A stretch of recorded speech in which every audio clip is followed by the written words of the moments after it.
ശബരിമല സ്വർണ്ണക്കൊള്ളയിൽ നടപടികൾ പൂർത്തീകരിക്കാൻ SITക്ക് ഹൈക്കോടതി 1 മാസം കൂടി സമയം അനുവദിച്ചു. കേസിലെ ക്രൈംബ്രാഞ്ച് FIR പകർപ്പിന് EDക്ക് വീണ്ടും മജിസ്ട്രേറ്റ് കോടതിയെ സമീപിക്കാമെന്ന് ഹൈക്കോടതി നിർദ്ദേശിച്ചു. FIR നൽകാനാകില്ല എന്ന മജിസ്ട്രേറ്റ് കോടതി ഉത്തരവ് ഹൈക്കോടതി റദ്ദാക്കി. കാര്യകാരണങ്ങൾ വിശദീകരിച്ച് മജിസ്ട്രേറ്റ് കോടതിയിൽ പുതിയ അപേക്ഷ സമർപ്പിക്കാനും EDക്ക് നിർദ്ദേശം നൽകി.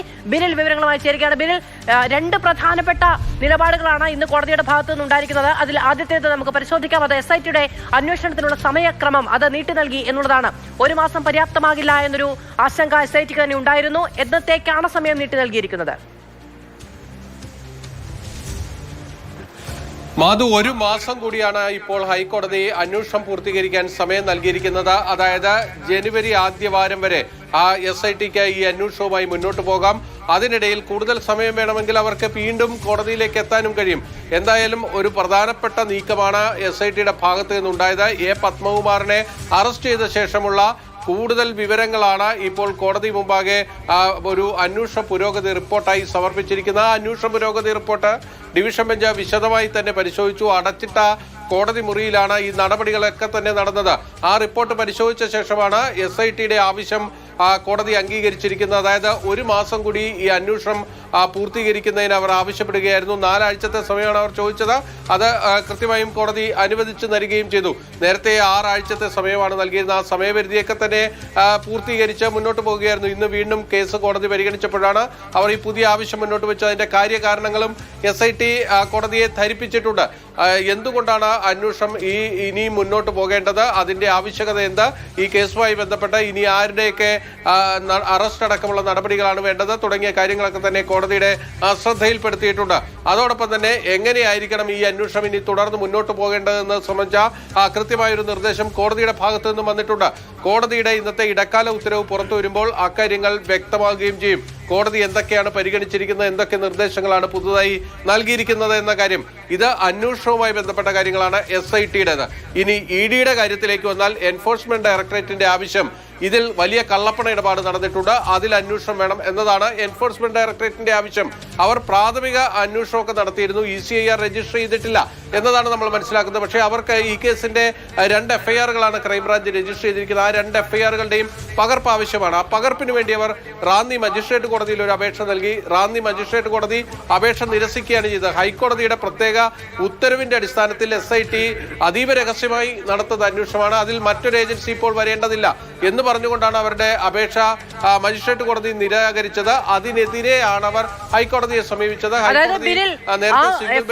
പകർപ്പുകൾ ഹൈക്കോടതിയുടെ അനുമതിയോടുകൂടി തന്നെ മജിസ്ട്രേറ്റ് കോടതിയിലേക്ക് പോകുമ്പോൾ ആ FIR കിട്ടുന്നു. ED കളത്തിലേക്ക് എത്തുന്നു. ശബരിമല സ്വർണ്ണക്കള്ള കേസിൽ വളരെ ആക്റ്റീവായി ED കൂടി എത്തുന്നു. തീർച്ചയായും ഇനി എൻഫോഴ്സ്മെന്റ് ഡയറക്ടറേറ്റിനെ സംബന്ധിച്ചിടത്തോളം ഉള്ളത് മജിസ്ട്രേറ്റ് കോടതിയുടെ റിപ്പോർട്ട് ഇപ്പോൾ ഹൈക്കോടതി അസ്ഥിരപ്പെടുത്തിയിരിക്കുന്നു. അതുകൊണ്ട് അവർക്ക് പുതിയ അപേക്ഷ നൽകാനുള്ള അവസരമാണ് കോടതി നൽകിയിരിക്കുന്നത്. അവർക്ക് കാര്യകാരണങ്ങൾ വിശദീകരിച്ച് എന്തുകൊണ്ട് ഞങ്ങൾക്ക് ഈ അന്വേഷണം നടത്തണമെന്നത് വിശദീകരിച്ച് മജിസ്ട്രേറ്റ് കോടതിയിൽ ഒരു അപേക്ഷ നൽകിയാൽ ഈ 2 FIRകളും, അതായത് ക്രൈംബ്രാഞ്ചിന്റെ ആസ്ഥാനത്ത് രജിസ്റ്റർ ചെയ്തിരിക്കുന്ന 3700, 3701 ഈ 2 FIRകളാണ്. ആ 2 FIRകളുടെയും പകർപ്പുകൾ അവർക്ക് കിട്ടും. അത് കിട്ടിക്കഴിഞ്ഞാൽ അവർ ചെയ്യാൻ പോകുന്നത് ഇതിന്റെ കള്ളപ്പണ ഇടപാടിലേക്കുള്ള അന്വേഷണത്തിലേക്ക് പോകും. ആ അന്വേഷണത്തിലേക്ക് പോയാൽ ഈ കേസിലെ പ്രതികൾക്കുണ്ടാകാവുന്ന ഒരു വലിയ അപകടം എന്നത് ഈ കേസിൽ ജാമ്യം കിട്ടി പുറത്തിറങ്ങിയാലും ED ഇവരെ അറസ്റ്റ് ചെയ്ത് ജയിലിൽ അടച്ചു കഴിഞ്ഞാൽ ഇവർക്ക് എളുപ്പത്തിലൊന്നും പുറത്തേക്ക് ഇറങ്ങാൻ കഴിയില്ല എന്നതാണ്. കാരണം ED കേസിൽ ജാമ്യം കിട്ടണമെങ്കിൽ അത് വലിയ ശ്രമകരമായ ഒരു പ്രശ്നം തന്നെയാണ്, പ്രത്യേകിച്ച് ആരോഗ്യപരമായ കാരണങ്ങൾ. അതോടൊപ്പം തന്നെ കേസിന്റെ വിചാരണ അടക്കമുള്ള കാര്യങ്ങൾ എളുപ്പമൊന്നും തീരില്ല എന്നൊക്കെ കോടതികൾക്ക് ബോധ്യപ്പെട്ടാൽ മാത്രമേ കോടതികൾ ED കേസിലെ പ്രതികൾക്ക് ജാമ്യം അനുവദിക്കാറുള്ളൂ. അങ്ങനെയെങ്കിൽ ഈ കേസിൽ ഈ പ്രതികളുടെ അറസ്റ്റിലേക്ക് ED പോയി കഴിഞ്ഞാൽ അവരുടെ ജയിൽവാസം നീണ്ടുപോകുന്ന ഒരു അവസ്ഥയിലേക്ക് വരും. അതോടൊപ്പം തന്നെ പ്രതികളുടെ സ്വത്തുക്കൾ അറ്റാച്ച് ചെയ്യാൻ, അത് കണ്ടുകെട്ടാനുള്ള അവകാശം കൂടി EDക്കുണ്ട്. അത് ഈ കേസിലെ പത്മകുമാറിനാണെങ്കിലും വാസുവിനാണെങ്കിലും മറ്റ് തിരുവിതാംകൂർ ദേവസ്വം ബോർഡിലെ മുൻ ഉദ്യോഗസ്ഥർക്കൊക്കെ ആണെങ്കിൽ അവർക്ക് വലിയ ബുദ്ധിമുട്ടിലേക്ക് പോകും. കാരണം അവരുടെ സ്വത്തുക്കളൊക്കെ തന്നെ പ്രധാനപ്പെട്ട 2 കാര്യങ്ങളാണ് ഇന്ന് ഹൈക്കോടതിയിൽ സംഭവിച്ചിരിക്കുന്നത്. ഒന്ന്, ശബരിമല സ്വർണ്ണക്കൊള്ള കേസിൽ SITക്ക് അന്വേഷണത്തിനുള്ള സമയം 1 മാസം കൂടി അധികമായി കോടതി നൽകിയിരിക്കുന്നു.